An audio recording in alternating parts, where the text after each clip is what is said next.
Hello students. पिछले class में हमने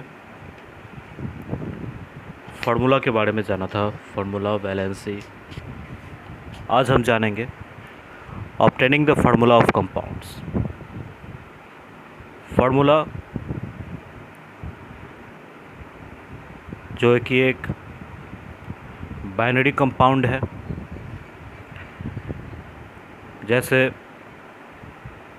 फार्मूला जब हम बना रहे होते हैं तो दो एलिमेंट्स की ज़रूरत होती है। इन दो एलिमेंट्स में वो दोनों एक दूसरे को अपनी वैलेंसेस ट्रांसपोज कर रहे होते हैं, बांट रहे होते हैं। क्योंकि हम लोग जानते हैं कि जो कंबाइनिंग कैपेसिटी है एलिमेंट्स की वही वैलेंसी कहलाता है। तो इसीलिए दो एलिमेंट्स है, अगर दोनों के वैलेंसी इक्वल है तो फिर वो फार्मूला बनते हैं। इक्वल नहीं है तो क्या करेंगे, तो इसके बारे में मैं आगे बताऊंगा, क्योंकि अभी बहुत स्टार्टिंग है। अभी ज़्यादा बताऊंगा तो समझ में नहीं आएगा, तो एक एक टॉपिक लेकर चलता हूँ। एग्ज़ाम्पल के तौर पे मैंने यहाँ एक एलिमेंट ए शो किया है एज एग्ज़ाम्पल, और जिसकी वैलेंसी मैंने यहाँ वाई दिखाई है।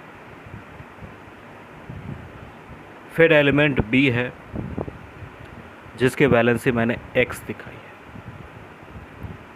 हमारे पास ए और बी एलिमेंट का कंपाउंड बनेगा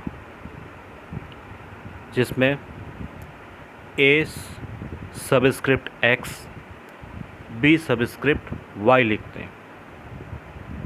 सबस्क्रिप्ट और सुपरस्क्रिप्ट की मैंने अंतर पहले बता रखा है। ये ए और नीचे एक्स है तो सबस्क्रिप्ट है, वही एक्स स्क्वायर होता है, ऊपर 2 लगाते हैं तो वो सुपरस्क्रिप्ट हो जाता है। फिगर के जरिए समझाने की कोशिश की गई है कि ए अपने वैलेंसी बी को दे रहा है कंबाइन करने के लिए, और बी अपने वैलेंसी ए को दे रहा है कंबाइन करने के लिए, और दोनों का इंटरचेंज हो गया। दोनों का इंटरचेंज होकर ए के वैलेंसी जो वाई था और बी का वैलेंसी एक्स था, अब सब स्क्रिप्ट में जब लिख रहे हैं तो ए एक्स बी वाई हो जा रहा है।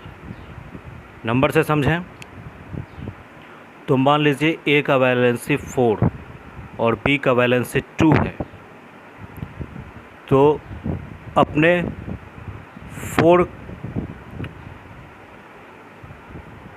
इलेक्ट्रॉन के साथ ए बी को दे देगा, तो बी 4 दिख रहा है, और बी अपना 2 इलेक्ट्रॉन ए को दे देगा जो कि यहाँ पे A2 दिख रहा है। तो इस तरह से बन गया A2B4।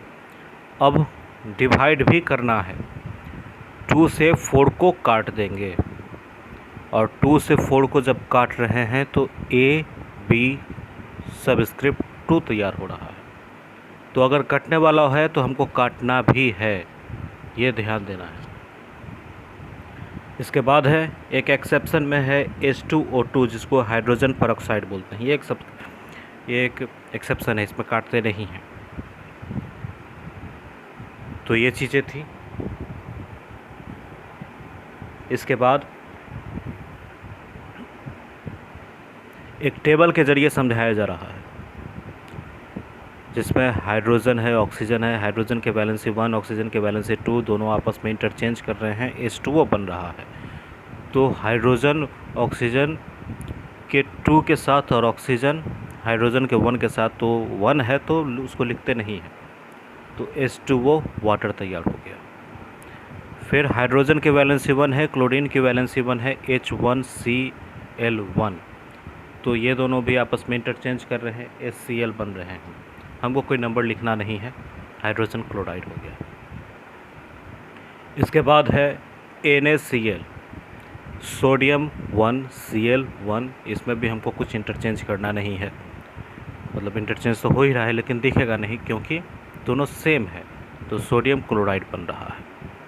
फिर है Mg, मैग्नीशियम 2 वैलेंसी है इसका और क्लोरीन की वैलेंसी 1 है।